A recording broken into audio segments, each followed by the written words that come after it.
I know that pain of doing your best, but your best is not enough. It's not even close to being enough. For this particular module, you have to study the lecture. Like, when you gave me 15% instead of 20. Bro, you'll be surprised. You'll be covering 200 slides in the 45 minutes slot that you're given. Like, is this tutorial mandatory? When they say no, you're like, I need to sleep. Having to work in group projects, guys. Yo. Disaster, I'm telling you. Hi everyone, my name is Lindo. Now the conversation continues, okay? Probably most of the things that I'm going to talk about, you can relate to them, you've experienced them, or you're actually experiencing them right now, depending on on your year of study and your background, I guess. So for a start, let me just say that in the previous video, I talked about how long it took me to complete my aeronautical engineering degree. Oh my god. Yeah, and students go through a lot. I've read that someone is actually now in the same situation. They're in third year for the third time. Someone said that they actually took 9 years for them to complete their aeronautical engineering degree. I'm like, oh my goodness. Students go through a lot. It's so painful what we go through for these degrees.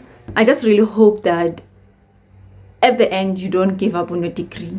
And it is so motivating and so relatable when you're seeing people not giving up on their degrees, when they're taking all these years and they still say, you know what, I want this degree. It's obviously painful when you see students giving up on their degrees and maybe just turning like, no, I'm done with school. I don't want anything to do with school. There have been times when students, they give up on the degree, the current degree that they are doing, and then they go to another degree and they somehow flourish in another degree. That's a better situation compared to you just completely giving up on that degree and like, no, I'll just go do something else other than school. Come on, don't give up. But it's also at the same time painful when you don't give up on your degree, but your degree ends up giving up on you, like when you get academically excluded, like for real. But obviously there are options for you to come back and complete that. And I've seen cases like that where students actually get excluded and then they come back, they fight even harder, and then they get the degree at the end. Everyone is happy. It is so nice. So today I am just going to talk about some of the basic challenges that I've experienced as a student. For background, I come from a village. I didn't go to mixed race school. I went to an all African school. All of us, literally everyone, siyakhuluma, siyabulela. That was all. Obviously English was the medium of instruction, but obviously at the same time, as we speak English in our own languages, everyone had the same accent. Like, we don't say water, say water. It's water. No soloing of vowels, nothing whatsoever.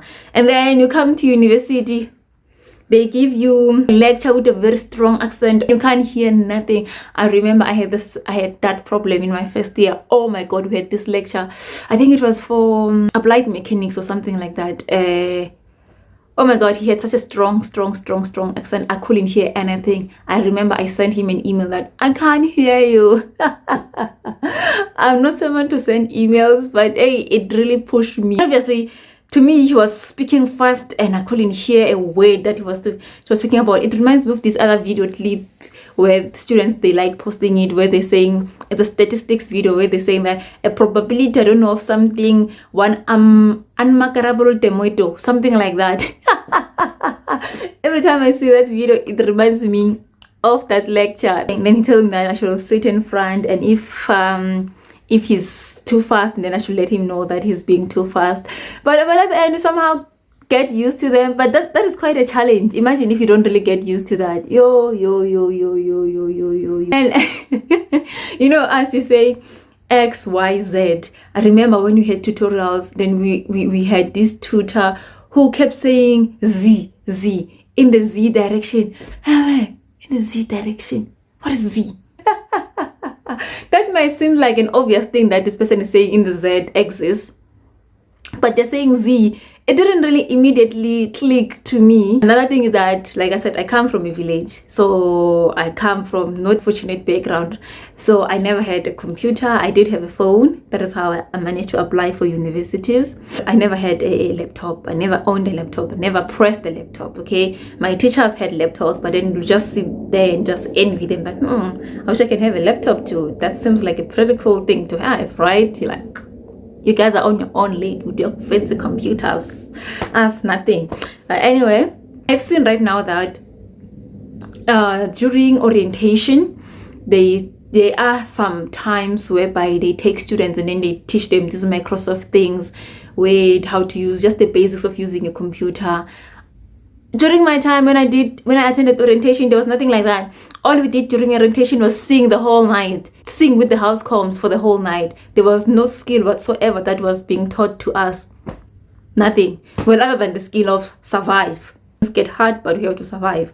So nothing of technical sense. Now the academic year starts. Our lecturers will tell us that you have to type a report in Word. What is even Word? What is Microsoft? What is PowerPoint? What are you talking about? Like, your text has to be justified. What is justify? It has to have page numbers. How do I even add a page number? How do I even find the word in the computer? What? It was just a lot. Obviously, we were just learning by trial and error, guys. I remember we didn't know even how to add page numbers. We will just like scroll all the way down to the page and then put a number manually, like this is page 1. Then go to the next one. This is page 2. And obviously in that sense, you're making mistakes. We didn't know that you can just automatically add page numbers. We didn't know that you can add page numbers there. And they're saying that there has to be a table of content. A table of content. So now we're looking at like other reports that have been submitted before by other students. They're like, oh, so a table of content should look like this. You know, there's some sort of a topic and then there are those.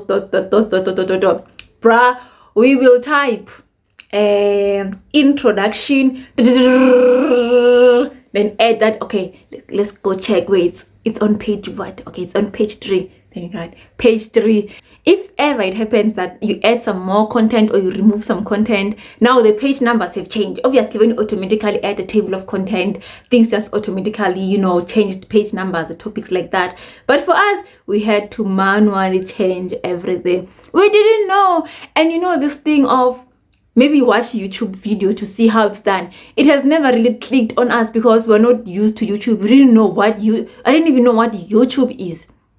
So it didn't just come natural to us. Obviously, right now, when I don't know how to do something, before I just try to manually do it myself, I would go on YouTube and search how to blah, blah, blah. And then I see how to do it efficiently, how to do it faster.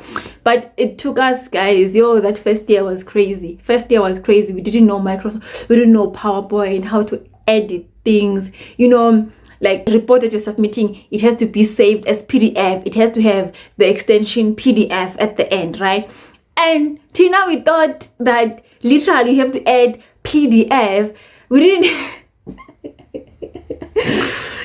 and then now when you're saving your document, it's now maybe saying your student number PDF. Oh my god. At times you will save it as Word, but you just say, okay, you say maybe Lindom 20 PDF, then you save it as Word. Now you've submitted a Word document saying Lindom 20 PDF .doc. We've been through a lot. There are just a lot of things that we didn't know. Things having to submit stuff online, having to type. There are just so many challenges that we face, especially with using, obviously, laptops, technological devices that you can print from your laptop. Just the idea of communicating with lecturers with emails, and we didn't even know that there's even a formal language of talking to lecturers. At times, we just send an email without the subject, like nothing whatsoever. We just send an email like, "Hi, sir." Some of them are professors, some of them are doctors. They wanted to be addressed that way. You just say, "Hi, sir. I don't know what to do. I don't understand this topic in class," or something like that. And maybe you're not even giving context to as much as what you're talking about. in your mind, you think that they will know who you are and what you're talking about. And I didn't understand the topic that was being taught today. And you're not specific as to what topic you're talking about. They have no idea what class you are in. You do not give them context as to who you are. Like who you are. This person can be lecturing 5 different classes and you just show up random and say, I didn't understand the topic that was being taught today. They're like, who the fuck are you? My first year, second year, and third year, first time, I stayed at Medhurst Hall. That is in Education Campus. So hello, Medhurst Divas. That's where I stayed. In my first year, I shared a room. That is normal. That what they were doing. New first years, they will be given a sharing room, and then when you go to second year, they'll give you a single room that is smaller. Then when you go to third year, then they'll give you a single room that is bigger. But in my second year, I got lucky. After they gave me a single room that was smaller, I went back to the accommodation officer and told them that no, that room is too small. Yes, that was a time when I was still doing academically well. I still had a bursary. I was not in a situation that beggars are not choosers. I was like, no man, my bursary will pay for that room. And then another thing was that the rooms, they were costing the same thing. It didn't matter if you had a smaller room or a bigger room, they will still charge you the same amount. So like, why have a smaller room when you can have a bigger room for that same price? So they were like telling that no, bigger rooms are reserved for 30 years and going up, things like that. I was like, no. As I was complaining, this other girl came in. I was like, no, I don't want a bigger room. They were going to do their fourth year. In the previous year, they were in third year. They were going to their fourth year. They're like, no, I don't want that room. That room is too big for me. I don't want it. It's just too big of a space. I was like, really? Let's exchange. Take my small room. I'll take your big room. That is just how I got a bigger room in my second year. It was like just I was at the right place at the right time and I got a bigger room. So now the challenge was that in first year when you're sharing, I am not so much of a very social person, and then I don't like going out. So having a roommate, it means having to somehow talk to someone, not even having maybe your privacy when there are times whereby you need the privacy. There's absolutely nothing wrong that there's nothing wrong that my first year roommate did to me. We were just different people. That is all. We were just different people. That just came as a challenge because when the year started, your roommate somehow becomes your first friend, because you came to university, you don't know anyone in that university. Now they put you in a room with this person, you are bound to somehow reach out to that person first. But then as time goes on, you realize that we are actually different people, and then you just go separate ways. But at the same time, you still have to live together the whole year. That can come as a challenge because you now no longer talk too much.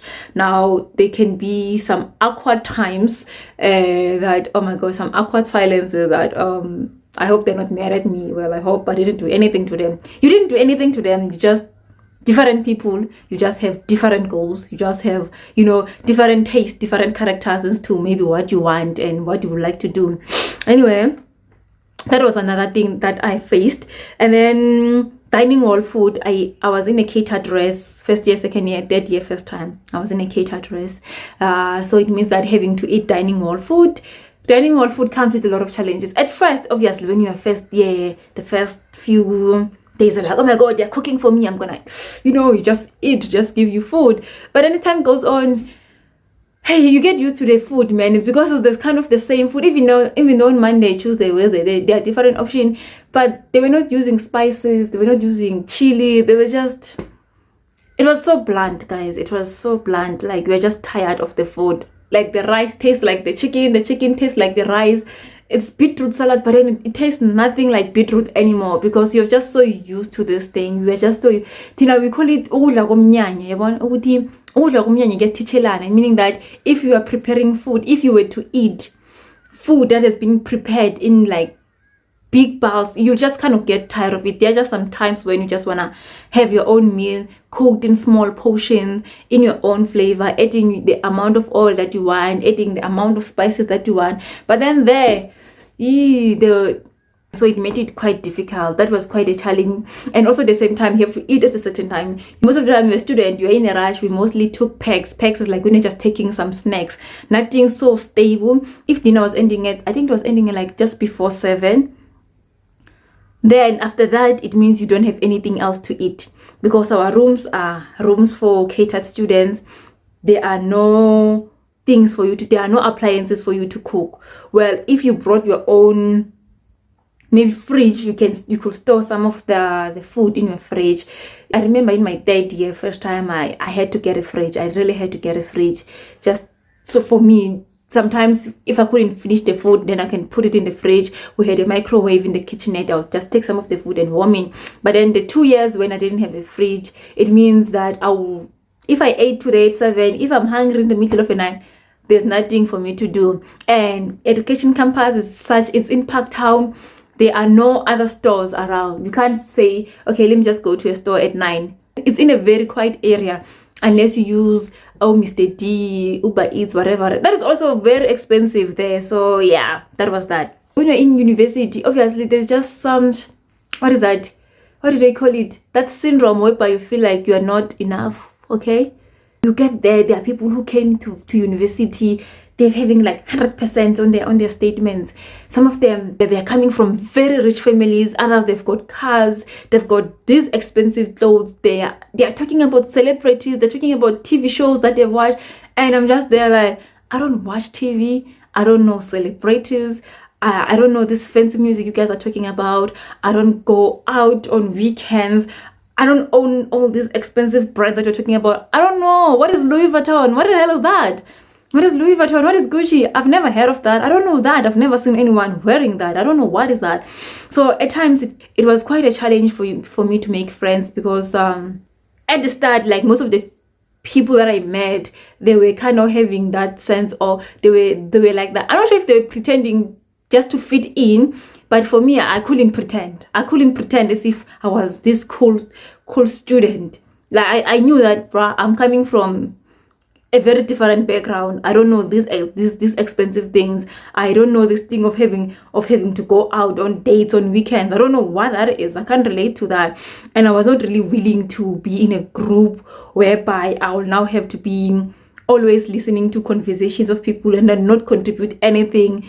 Now I'm just there like admiring people and feeling miserable about my background. Like there's nothing I could have done to make my background better. That is just where I was born. I started kind of distancing myself and just kind of being alone, and then later on, obviously, you find some friends that you can somehow relate to, some friends that are somehow coming from a similar background as you, and you can relate, and you guys are just, yeah, you don't feel like you are forcing yourself into a friendship that you are not fitting in. You understand that sometimes some of the bursary money that you are getting, you have to share it with your family. You have to do some other family stuff to make life better at home. Having to work in group projects, guys, yo, disaster, I'm telling you. I remember, I think in my first year and second year, there were modules whereby they would just randomly allocate you to a group, and you have to just work with those people, and then they're telling you that we are doing this because you guys have to, when to go to work, you'll be forced to work with people that you don't like. I'm like, oh, please let me face that when I'm working. Not now. I want to work with people that I know, please. It's different races, it's different people, different personalities. Yay, different is not contributing. Fights after fights after fights, and then there comes a time whereby they say that you're going to be given marks based on how much you contributed in a group. That, like, if the assignment is 100%. If there's 5 of you, 20%, 20%, 20%, like it makes 100. And then if when Alindo did not contribute, they'd be like, no, we're gonna give you 15%, and then your marks are going to be adjusted based on that 15%. Bro, I never wanted to give anyone a lesser contribution. I'm telling you, I told myself, I am not here to create enemies. I don't care. You can blame me and tell me that is unprofessional for you to give someone a same contribution even though they did not contribute. And you know what, guys, there is life after university.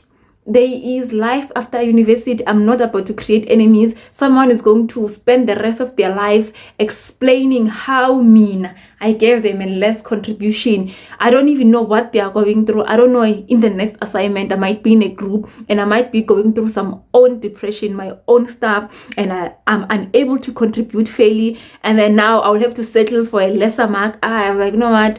I know. I know.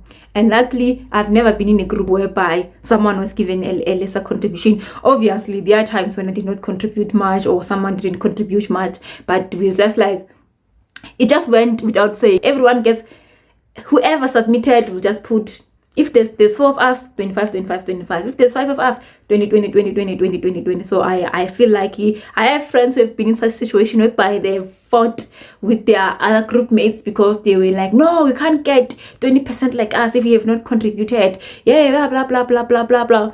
And I can tell you, to this day, when we're just having general conversation, they still dislike those people that they fought with over contributions and stuff like that. Although they've completed their degrees, they're doing well in life, but then there's just still this thing that they are remembering, that that guy gave me a less contribution, even though I told them that I have some issues. So I didn't want to deal with such things. So right now I know that I can literally meet any of my group mates that I've had in university and still be cool with them. I won't have to be like, when you gave me 15% instead of 20. Then another thing is the being tired, guys. There's just so much being tired in university. Maybe also at the same time, I will say that Wits, it's quite big. I'm talking about land-wise. It's really big. It's like they were intentionally putting our classes in different campuses. First class, we're in West. Then we're in East. We're just going this. Dining hall is on the other side of the campus. We just kept doing this the whole day. 15 minutes break. To another campus. 30 minutes break. To another campus. Then lunch. Back to another campus to attend different classes. So that thing, it led to just so much tiredness. We were always just so exhausted. And then there were times whereby they're telling that there are tutorials that we have to attend, and you're thinking, is this tutorial mandatory? When they say no, you're like, I need to sleep. You probably even didn't sleep well last night because you were just trying to cover up content that you did not understand in class. Lectures are so fast. Lectures are like all slides that, bro, you'll be surprised, you'll be covering 200 slides in like in the 45 minutes slot that you're given. I'm like, how? 200 slides? You're just flying through like,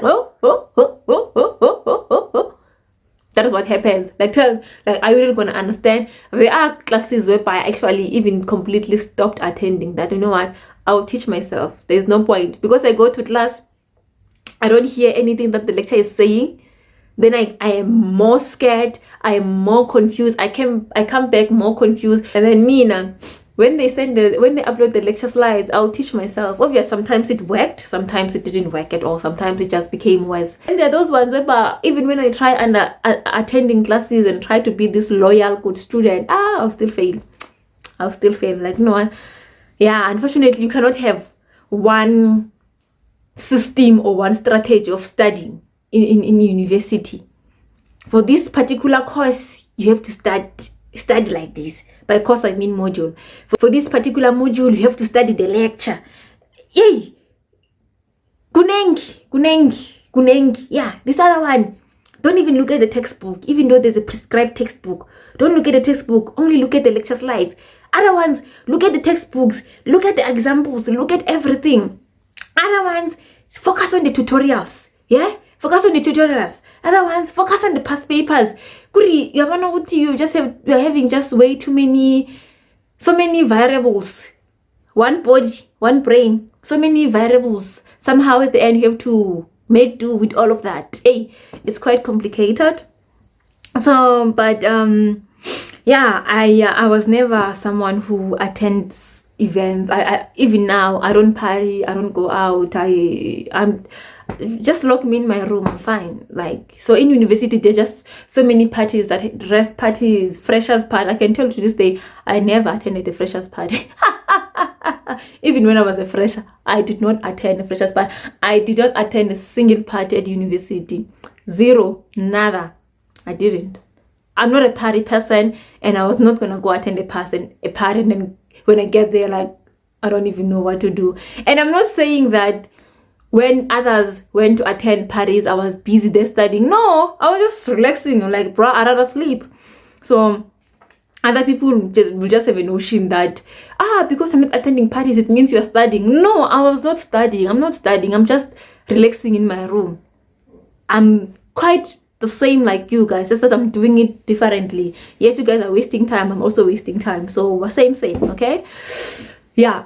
And then yeah, that is just some of those things. And also another big one for me, I was the first one to go to university in my family, so it was quite easier for me to actually just lie to my family. Not lie in the sense that please send me $1,000, I need to do this. No, saying lie in a sense to protect myself and to protect them, like telling them that everything is fine while I know that this is my third year doing third year. Lie in that sense, because they know this, you know, perfect girl that went to university and smart. Now, the moment, how do you think they're going to react when you tell them that, ish, now course is tripling me. Now, I've lost my bursary. And as a student, you know that, you know what, something is going to be done. I will pass next time. I will do better. I will, you know, I'll do something.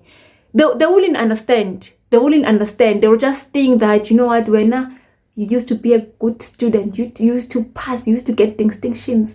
Now you went to university, you went to Joburg, you're busy playing there in Joburg, you're busy attending parties in Joburg, you're no longer studying. That time you're putting in your best effort, just that, yay, akhlangani, akhlangani. You're doing your best that you can do, but still your best is not enough. I know that pain of doing your best, but your best is not enough. It's not even close to being enough. So that was also a big challenge for me, but somehow I felt like I mastered it. I remember my friend and I actually laughing that, what lie am I going to tell my family now? And then we just think of a lie. Kuri, I remember I moved from actually showing them my results in my first year. I will tell them that on this particular day we're going to get the results, and I will show them my results when they came, because they were beautiful, obviously, distinct shades, everything. It was nice first year. Then when we moved to second year, I started like, you know what, no, these people are stressing me too much. They keep asking me, so now when are the results coming? When are you graduating? Those kind of questions started popping. I'm like, hey, guys, when the results come, I don't know. They will tell us when they are coming. That time I know very well that next week they are coming. I've stopped eating. Now I'm moody. All of a sudden, I'm moody. I'm no longer talking to anyone. I don't want to talk about school. I never told them anything. Like, even every time when I went home, I'll tell them, all is good. All is good. I am fine. When they're calling me, are you fine? Like, I'm 100% fine. That time, I don't have bursary. I don't have food. I don't have money. I'm squatting at my friend's place. And I'm telling you, because the thing is, for me was, if I tell them, is there anything that they can do to help me? And I realize there is nothing that they can do to help me. So all they will do, they will probably discourage me. They'll probably tell me that leave the degree, just come back at home. You don't deserve to suffer like this. There can still be life without education. Right? That is what I was expecting. I was like, no, I don't want to hear those type of words right now. I need them to believe that I'm capable. I need them to only retain an image of their little girl who went to university and who can conquer the edge. That is what I wanted them to believe until I complete. And I told myself that, you know what, maybe one day when I complete, I'll tell them the whole truth about all the failings that I've experienced, all the struggles. But now I realize that, you know what, there's no point, because the degree is here. It doesn't matter anymore. It doesn't matter. And I saved them from all the worries. So they didn't wait for me to complete my degree anxiously, thinking that, oh my God, will she even complete? She has been failing so much. Will she even complete, Mara? So they were just waiting, because when COVID happened, yay, they understood that somehow curriculums were changed, years were added, some things couldn't be done online, so it means you will do it next year. So they just kind of believe that, you know, COVID reshuffled everything and just added all these years, which is true. I blame it on COVID. But they just waited. They waited believing that, no, she's doing fine. She's going to complete. Whenever she completes, it was never, oh my God, she has been failing so much. We wonder if she will ever complete. No, they didn't know anything about failing. I've never mentioned a word of failing. So I always told them, I'm good. Yes, I have a bursary. They're still paying. That time I know I'm drowning in 100,000 debt. I don't have money for even food. I'm just there, like, I don't have accommodation. I'm just roaming around. Just things of, you see a student buying ice cream in campus and you can only wish that only if I have the bursary, then I'll buy myself ice cream too. You're craving it, but then you can't even afford 5 rand ice cream. But anyway, we all face challenges. We can spend the whole day talking about some basic challenges that we faced, that you submitted wrong, you didn't know that you were supposed to print, you didn't know what to do, you didn't know that you were supposed to reply to a certain email, those kind of basic things. But somehow you learn. You learn to live with these things. You kind of adjust to them and just stay and persevere because you know what you want. You went to university wanting a degree in, I don't know, medical, what medical surgery. It was giving you struggles and all that, but you stayed because you knew that you told yourself, I am not getting out without this degree. The only way I'm leaving this institution, it is with my degree. So most of the time what I tell other students is that as long as Wits is giving you a chance to come back and complete your degree, come back. I know how much you hate Wits. I know how much you don't want to come back, but come back. Swabisa usatane and come back. Yeah, shame the devil and come back. So anyway, I'll see you on the next video. Bye.